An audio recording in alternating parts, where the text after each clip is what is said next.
ಎಲ್ರಿಗೂ ನಮಸ್ಕಾರ. ಆಯುರ್ವೇದದಲ್ಲಿ ಪಂಚಕರ್ಮ ಅಂತ ಹೇಳಿ ಎಲ್ರೂ ಹೆಸರು ಸಾಮಾನ್ಯವಾಗಿ ಕೇಳಿರ್ತೀವಿ. ಪಂಚಕರ್ಮ ಅಂದರೆ ಏನು? ಅದಕ್ಕಿಂತ ಮುಂಚೆ ತಿಳ್ಕೊಳ್ಳುವಾಗ ಲಂಘನಂ ಪರಮೌಷಧಂ ಈ ಒಂದು ವಾಕ್ಯ ಎಲ್ಲರೂ ಕೇಳಿರುವಂಥದ್ದು. ಹಾಗಿದ್ರೆ ಲಂಘನ ಅಂದರೆ ಏನು? ಲಂಘನ ಅಂತ ಹೇಳಿದ್ರೆ ನಾವು ಊಟ ಬಿಡೋದಷ್ಟೇನಾ? ಅಲ್ಲ. ಲಂಘನದಲ್ಲಿ ಹಲವಾರು ಬಗೆಗಳಿದೆ ಆಯುರ್ವೇದದಲ್ಲಿ ಹೇಳಿರೋ ಹಾಗೆ. ಸೊ ಅದರಲ್ಲಿ ಶೋಧನ ಕೂಡ ಒಂದು. ಶೋಧನ ಅಂದರೆ ನಮ್ಮ ದೇಹವನ್ನು ಶೋಧನ ಮಾಡುವಂಥದ್ದು ಅಂತ. ಸೊ ಆ ಶೋಧನ ಪ್ರಕ್ರಿಯೆ ಹಲವಾರು ರೀತಿಯಲ್ಲಿ ಮಾಡ್ತೀವಿ.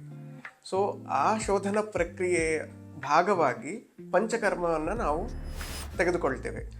ಸೊ ಹಾಗಿದ್ರೆ ಈ ಪಂಚಕರ್ಮ ಅಂದರೆ ಏನು? ನಾವು ಸಾಮಾನ್ಯವಾಗಿ ನೋಡಿರ್ಬೋದು, ಹೊರಗಡೆ ಎಲ್ಲ ಹೋದಾಗ ಒಂದಷ್ಟು ಆಯುರ್ವೇದ ಸೆಂಟರ್ಸ್ ಮುಂದೆ ಬೋರ್ಡ್ಗಳು ಹಾಕಿರ್ತಾರೆ. ಆ ಬೋರ್ಡಲ್ಲಿ ಅಭ್ಯಂಗ ಮಾಡ್ತಿರೋ ಒಂದು ಚಿತ್ರ ಇರುತ್ತೆ, ಅಥವಾ ಹಣೆ ಮೇಲೆ ಎಣ್ಣೆಯನ್ನು ಬಿಡುವಂಥ ಒಂದು ಚಿತ್ರ ಇರುತ್ತೆ. ಸೊ ಇದನ್ನೆಲ್ಲ ನಾವು ಪಂಚಕರ್ಮ ಅಂತ ಹೇಳಿ ತಿಳ್ಕೊಂಡಿರ್ತೀವಿ. ಆದರೆ ಅದು ಪಂಚಕರ್ಮ ಅಲ್ಲ. ನಿಜವಾದ ಪಂಚಕರ್ಮ ಅಂತ ಹೇಳಿದ್ರೆ ಹೆಸರೇ ಹೇಳೋ ಹಾಗೆ 5 ಚಿಕಿತ್ಸೆಗಳು. ಸೊ ಆ 5 ಚಿಕಿತ್ಸೆಗಳು ಯಾವ್ಯಾವುದು ಅಂತ ಹೇಳಿದ್ರೆ, ಒಂದು ವಮನ ಅಂತ ಹೇಳ್ತೀವಿ. ವಮನ ಅಂದರೆ ನಾವೇ ಔಷಧಿಯನ್ನು ಕೊಟ್ಟು ಬೇಕಾಗಿರುವಷ್ಟು ರೀತಿಯಲ್ಲಿ ವಾಂತಿಯನ್ನು ಮಾಡಿಸುವಂಥ ಪ್ರಕ್ರಿಯೆ. ವಿರೇಚನ ಅಂತ ಹೇಳಿದ್ರೆ ನಾವು ಔಷಧಿಯನ್ನು ಕೊಟ್ಟು ಲೂಸ್ ಮೋಷನ್ ಅಥವಾ ಪರ್ಗೇಷನ್ ಅಂತ ಏನು ಹೇಳ್ತೀವಿ, ಸೊ ಅದನ್ನು ನಾವು ಮೆಥಾಡಿಕಲ್ ಆಗಿ ಮಾಡುವಂಥ ಒಂದು ಪ್ರಕ್ರಿಯೆ. ಬಸ್ತಿ ಅಂತ ಹೇಳಿದ್ರೆ ಮಲದ್ವಾರ ಅಥವಾ ಗುದದ್ವಾರದಿಂದ ನಾವು ಔಷಧಿಯನ್ನು ದೇಹದೊಳಗೆ ಕಳಿಸುವಂಥದ್ದು. ಇದರಲ್ಲಿ ಬಸ್ತಿ ಅಂತ ಹೇಳಿದ್ರೆ ಸುಮಾರಷ್ಟು ಜನಕ್ಕೆ ಜಸ್ಟ್ ನಾವು ಇಂಟೆಸ್ಟೈನ್ ಕ್ಲೀನ್ ಮಾಡೋದಾಗಲಿ ಅಥವಾ ಈ ಸೋಪ್ ವಾಟರ್ ಎನಿಮಾ ಏನು ಕೊಡ್ತಾರೆ, ಸೊ ಅದು ಅಂತ ಹೇಳಿ ಕನ್ಫ್ಯೂಸ್ ಆಗ್ತಾರೆ. ಬಟ್ ಆ್ಯಕ್ಚುಲಿ ಅದಲ್ಲ. ಅದರಲ್ಲಿ ನಾವು ಔಷಧವನ್ನು ಕೊಟ್ಟು ಯಾವ ತೊಂದರೆಗೆ ಯಾವ ಔಷಧಿಯನ್ನು ಕೊಡ್ತೀವೋ ಆ ಔಷಧಿ ದೇಹದೊಳಗೆ ಪ್ರವೇಶ ಮಾಡಿ ಅದು ಸರ್ಕ್ಯುಲೇಷನ್ನಲ್ಲಿ ಕಂಪ್ಲೀಟ್ ಬಾಡಿಗೆ ಸರ್ಕ್ಯುಲೇಟ್ ಆಗಿ ಮತ್ತೆ ಆಚೆ ಬರುವಂಥ ಪ್ರಕ್ರಿಯೆ. ಸೊ ಇದನ್ನು ಬಸ್ತಿ ಅಂತ ಹೇಳಿ ಕರಿತೀವಿ. 4ನೇದಾಗಿ ನಸ್ಯ ಅಂತ ಹೇಳ್ತೀವಿ. ನಸ್ಯ ಅಂತ ಹೇಳಿದ್ರೆ ಔಷಧಿಯನ್ನು ಮೂಗಿನ ಮುಖಾಂತರ ಕತ್ತಿನ ಮೇಲ್ಭಾಗದ ಯಾವುದೇ ತೊಂದರೆಗಳಿಗೆ ನಾವು ಉಪಯೋಗಿಸುವಂಥ ಒಂದು ಕ್ರಮ. ಸೊ 5ನೇದಾಗಿ ರಕ್ತಮೋಕ್ಷಣ ಅಂತ ಹೇಳ್ತೀವಿ. ರಕ್ತಮೋಕ್ಷಣ ಅಂತ ಹೇಳಿದ್ರೆ ನಮ್ಮ ದೇಹದ ಯಾವುದಾದ್ರೂ ಭಾಗದಿಂದ ರಕ್ತವನ್ನು ಆಚೆ ತೆಗೆಯುವಂಥದ್ದು. ಸೊ ರಕ್ತವನ್ನು ಯಾವ ಕಾರಣಕ್ಕೋಸ್ಕರ ತೆಗಿತೀವಿ ಅನ್ನೋದ್ರ ಮೇಲೆ ರಕ್ತಮೋಕ್ಷಣ ಮತ್ತೆ ಬೇರೆ ಬೇರೆ ವಿಭಾಗಗಳಿದೆ. ಜಲೋಕ ಅಂತ ಹೇಳಿ ಕರಿತೀವಿ. ಎಲ್ರಿಗೂ ಸಾಮಾನ್ಯವಾಗಿ ಗೊತ್ತಿರುತ್ತೆ, ಈ ಜಿಗಣೆ ಅಥವಾ ಇಂಬಳ ಅಂತ ಹೇಳಿ ಕರಿತೀವಲ್ಲ, ಕಾಡಿನಲ್ಲಿ ಹೋದಾಗ ಕಾಮನ್ ಆಗಿ ನಮ್ಮ ಕಾಲಿಗೆ ಹತ್ತತ್ತೆ. ಸೊ ಅದು ರಕ್ತವನ್ನು ಹೀರುತ್ತೆ. ಸೊ ಅದೇ ಇಂಬಳ ಉಪಯೋಗಿಸಿ ಅದನ್ನು ನಾವು ಸವಿಷ ಮತ್ತು ನಿರ್ವಿಷ ಅಂಥೇಳಿ 2 ಭಾಗಗಳಿದೆ. ಸೊ ನಿರ್ವಿಷ ಜಲೋಕ ಅಂತ ಹೇಳಿದ್ರೆ ಯಾವ ಇಂಬಳದಲ್ಲಿ ವಿಷ ಇರುವುದಿಲ್ವೋ ಅಂಥ ಇಂಬಳವನ್ನು ನಾವು ತಗೊಂಡು ರಕ್ತವನ್ನು ಹೀರಲಿಕ್ಕೆ ಉಪಯೋಗಿಸ್ತೀವಿ.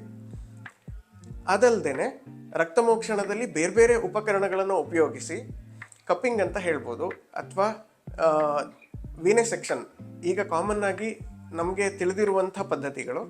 ಸೊ ನಾವು ಆ ಪದ್ಧತಿಯಲ್ಲಿ ಕೂಡ ರಕ್ತಮೋಕ್ಷಣವನ್ನು ಮಾಡ್ತೀವಿ.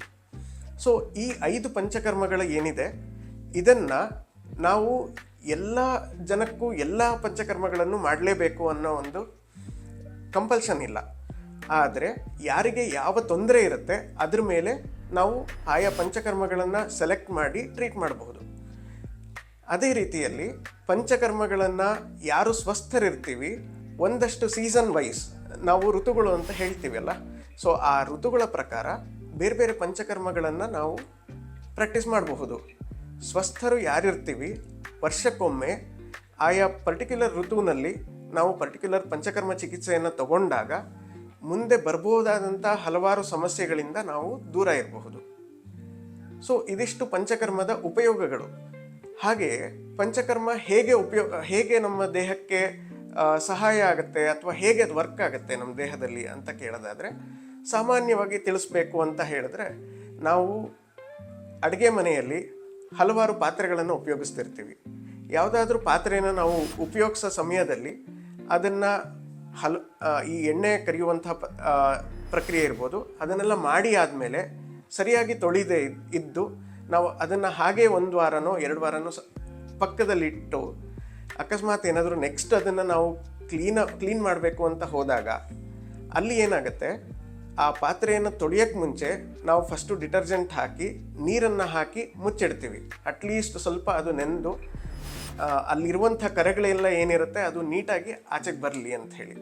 ಸೊ ಅದೇ ರೀತಿಯಲ್ಲಿ ನಮ್ಮ ದೇಹದಲ್ಲೂ ಹಲವಾರು ಆಹಾರದ ಸೇವನೆಯಿಂದ ಆಗಿರಬಹುದು ಅಥವಾ ಬೇರೆ ಬೇರೆ ಪ್ರಕೃತಿಯ ವ್ಯತ್ಯಾಸಗಳಿಂದ ಒಂದಷ್ಟು ಆಹಾರದ ಅಜೀರ್ಣ ಅಂಶ ಏನು ಅಂತ ಹೇಳ್ತೀವಿ, ಅದನ್ನು ಆಮ ಅಂತ ಕರಿತೀವಿ.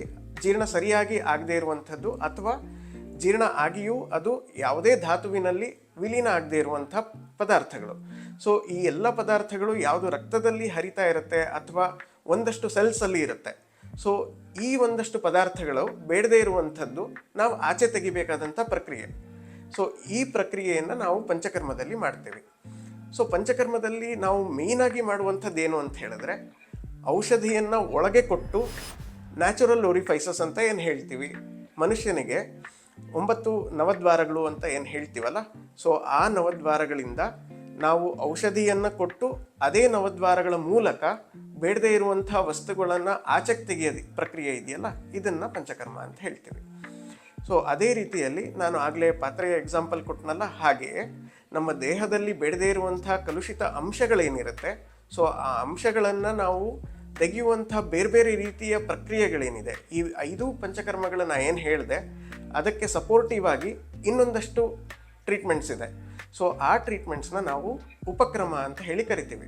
ಸೊ ಈ ಪಂಚಕರ್ಮ ಪ್ರಧಾನ ಕರ್ಮ ಏನಿದೆ ಅದನ್ನು ಮಾಡುವ ಮೊದಲು ಉಪಕ್ರಮ ಹೆಸರೇ ಹೇಳೋ ಹಾಗೆ ಬಿಗಿನಿಂಗ್, ಒಂದು ಚಿಕಿತ್ಸೆಯನ್ನು ಪ್ರಾರಂಭ ಮಾಡುವ ಮುಂಚೆ ಶುರು ಮಾಡುವಂಥ ಪ್ರಕ್ರಿಯೆ. ಸೊ ಈ ಉಪಕ್ರಮದಿಂದ ಪ್ರಾರಂಭಿಸಿ ಪ್ರಧಾನ ಕರ್ಮವಾದ ಪಂಚಕರ್ಮವನ್ನು ನಾವು ಮಾಡುವಂಥ ಪದ್ಧತಿ. ಸೊ ಈ ಪ್ರಕ್ರಿಯೆಯನ್ನು ನಾವು ಸುಮಾರು 13 ದಿನದಿಂದ 30 ದಿನಗಳ ಕಾಲದವರೆಗೂ ಮಾಡುವಂಥ ಪ್ರಕ್ರಿಯೆ ಇದೆ. ಇದರಲ್ಲಿ ವೈದ್ಯರ ಸಲಹೆಯಂತೆ ನಾವು ಬೇರೆ ಬೇರೆ ಕಾರಣಗಳಿಗೆ ಬೇರೆ ಬೇರೆ ರೀತಿಯ ಪಂಚಕರ್ಮವನ್ನು ಪ್ರಿಸ್ಕ್ರೈಬ್ ಮಾಡಿ, ತದನಂತರ ಅವಶ್ಯಕತೆಗೆ ಅನುಸಾರವಾಗಿ ಅಥವಾ ಹೆಲ್ದಿ ಪೇಷಂಟ್ಸಲ್ಲಿ ಯಾವ ಪಂಚಕರ್ಮ ಅವಶ್ಯಕತೆಯೋ ಇದೆಯೋ ಅದನ್ನು ನಾವು ಪ್ರಿಸ್ಕ್ರೈಬ್ ಮಾಡಿ ಹೇಳ್ತೇವೆ. ಧನ್ಯವಾದ.